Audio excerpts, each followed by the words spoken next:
Okay, Google, where was PyCon held in 2015? In Montreal. Oh, it was Montreal. Really? So the story goes that Guido invented Python over a Christmas holiday. I showed it to Lambert and I said, look what I made. And he types one very short line of code and it crashes the interpreter. And he knew that it would.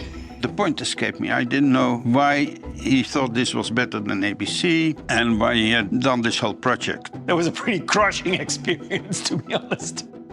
Immediately on trying it, I was just amazed and thought this can't be as good as it is.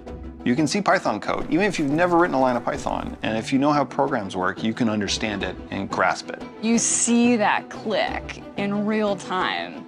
We were paid our salaries every 2 weeks, and then suddenly in late October, we weren't. It was a moment where the shit could have hit the fan. If all the Python guys went their separate ways, Python wasn't big enough to survive that at the time. Trying to build a language is non-trivial. That actually took real design, real thought, and real ecosystem collective innovation over the course of decades. That was my car when I lived in Virginia. I think it was me who suggested that Guido be called the benevolent dictator. And then Barry suggested benevolent dictator for life.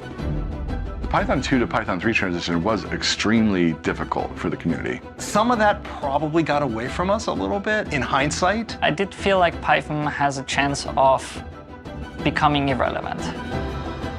When you don't have role models who you can relate to, you start believing that you cannot do it. When I first saw the walrus operator, I didn't like it. It got very vocal and blown up. One person's succinct, elegant code can be another person's unreadable puzzle or a fustigated mess. Nobody had expected I would resign, and certainly not that I would rage quit over this issue, which essentially it was. How much of Python's success in AI can be traced back to these scientists in the 90s?